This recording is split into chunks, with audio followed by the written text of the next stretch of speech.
Do you wish for something more, but scroll on your phone for a while after getting up, begrudgingly roll out of bed, have a sugary coffee, and probably even skip breakfast? How's that working for you? Not well, I'd assume. But don't be too hard on yourself. I used to be the same way and still sometimes struggle. So today I want to share with you the morning routine that has added so much more productive time to my day, even with young kids around. And spoiler alert, I am not waking up any earlier. Because here's the thing, I am not a 5 a.m. girly. I am a stay up late girly who loves to sleep in. Although I have toned it back a bit to be a bit more responsible and do get up earlier because, well, kids. But I have no interest in getting up before everyone, as so many people recommend. And even though I was getting adequate-ish sleep, I was still waking up feeling like trash, wasting my mornings, and struggling from nap time to bedtime every single day, and feeling like I didn't get a single meaningful thing done. So I started changing things up and not necessarily adding more, because who wants to do that? We're already busy enough. And now I genuinely feel like I have more time in my day. I'm more focused and I'm making better decisions, all without setting my alarm a single minute earlier. So get ready with me while I walk you through exactly what I changed and the actual science behind why it works. Because when you first get up, you're setting the foundation for the rest of your day. And you don't have to be a peppy morning person to start it out right. No offense to anyone that is. So let's get into it.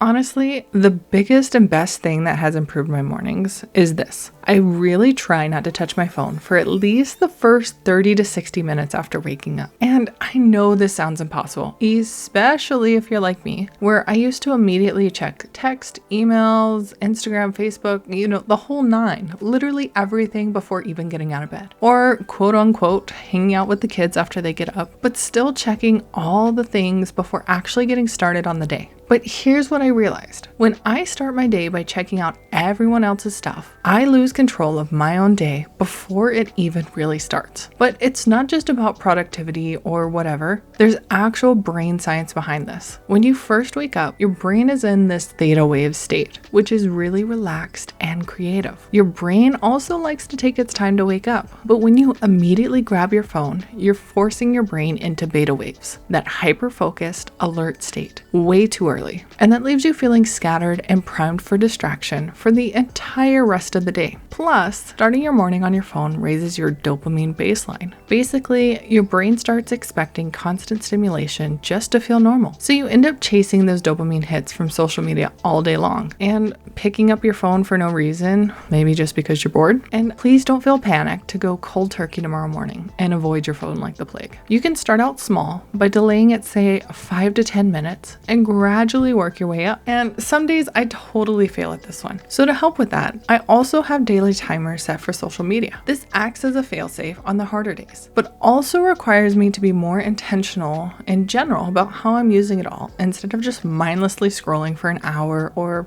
even more. And those first 30 to 60 minutes without my phone, that's my time to have with my family. Ideally, we start out slow and in a calm state, but on the other days when someone's in a mood, I have the capacity to deal with it without already being on edge. Protecting this time has genuinely been one of the biggest game changers.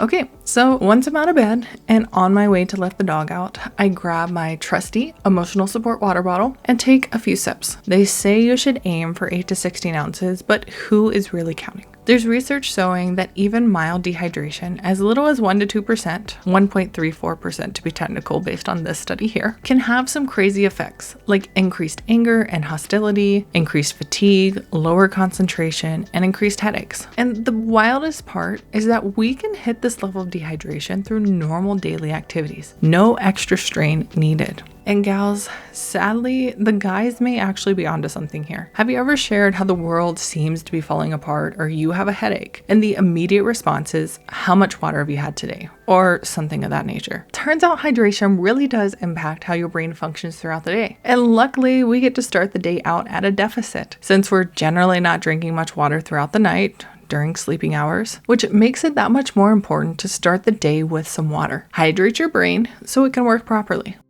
Having water first thing also primes your gut and aids in digestion, which is the perfect segue into breakfast. I aim for some protein, ideally 30 grams per meal, and fiber because we really don't get enough on the daily. So today I'm having one of these leftover meal prepped crab rangoon wraps, and it's gonna get me about 35 grams of protein, and it's about 500 calories if I've calculated correctly. Plus I'm having an apple on the side for fiber and some natural sweetness. The protein and the fiber are important to help keep you feeling full for longer as compared to carbs alone. They also help stabilize your blood sugar and set you up to make better food choices throughout the day. The fiber also has the benefit of helping move the gut along, if you know what I mean.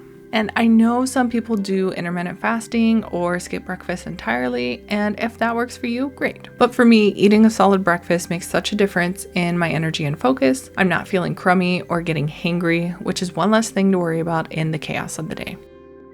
As you can see, I'm just now making my coffee after breakfast. I used to chug some sort of caffeine basically the second I woke up, but there's actually a reason to wait. When you first wake up, cortisol, which is the body's natural stress/alertness hormone, is already at its peak. If you drink caffeine right away, you're basically wasting it because your body is already naturally alert, even though it may not always feel that way, especially if you're sleep deprived. Plus, you can actually interfere with your natural cortisol rhythm, which can make you more dependent on caffeine over time. By waiting until after breakfast or even just 1 hour after waking, your cortisol level starts to dip naturally. That's when the caffeine actually hits different. You get better, more sustained energy, and you're not filling up on the coffee when you should be eating actual food like I used to. It's a small change, but it makes the caffeine last longer and feel more effective.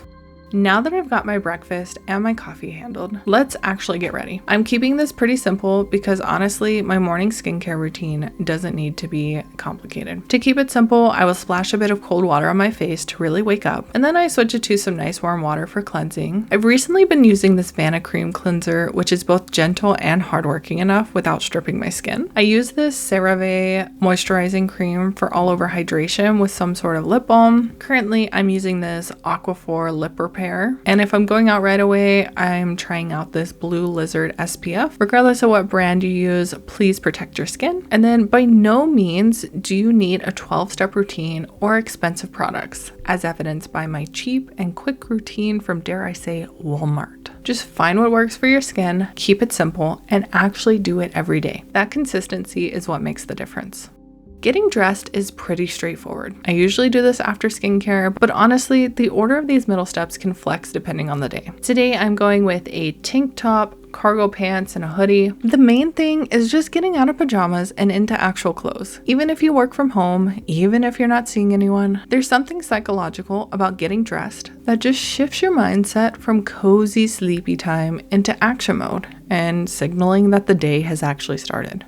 By now, I'm usually registering how sore and stiff my body is from laying in bed the night before. So it's a perfect time to add some movement. This helps loosen everything up and really set the tone for activity throughout the day. And I'm not talking about a full workout, though if you have the capacity and get it done first thing, congrats! Maybe someday I'll be on that level. For me though, it's usually just a 10 to 15 minute walk around the block. I'm getting sunlight, which helps my circadian rhythm since it always seems to be out of whack somehow, maybe because I'm a natural night owl, but I'm getting my body moving and the kiddos are able to burn some energy as well. I also love to do some light stretching to work through all the snap, crackle, and pops, as well as loosen up. Maybe I'll add in a few body weight exercises as well, some push-ups or squats, nothing crazy, and definitely nothing overwhelming. The point isn't to exhaust yourself first thing in the morning. It's just to wake up your body, get your blood flowing, and create that mind-body connection. In real talk, the days that I skip this, I can feel the difference. I'm more tense, sluggish, more in my head, and less focused overall. Movement doesn't have to be intense or long, it just has to happen.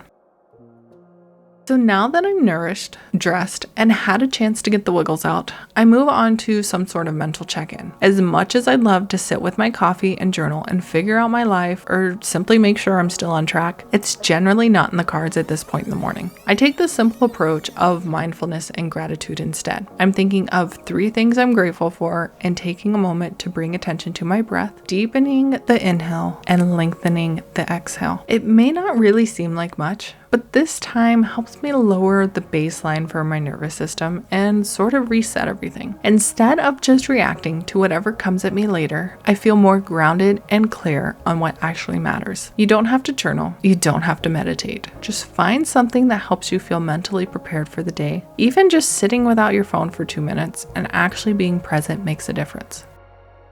And last but not least, miscellaneous tasks. This includes all of those little things that I always forget about or put off during the day, which inevitably piles up and stresses me out more and more as the day goes on. So I just try to batch them in the morning and get them out of the way. Making my bed, which literally takes 30 seconds but makes such a difference in how my space feels. Putting away any dishes from last night and washing the new ones from breakfast. Starting a load of laundry, checking or making my to-do list for the day so I actually know what I need to do. These are all things that take maybe 10 minutes total, but if I push them off, they become this background noise of, I still need to do that thing. I still need to do that thing. And I still need to do that thing all day long. Getting them done early means they're just off my plate, so then I can focus on what's actually important.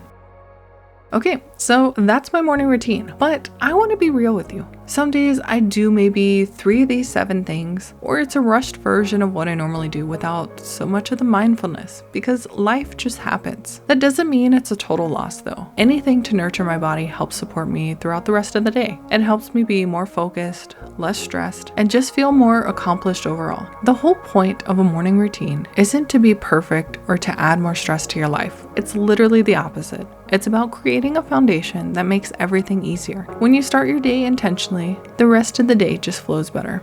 Consider giving some of these a try. See what works for you and leave what doesn't. Thanks for going on this journey with me. Until next time.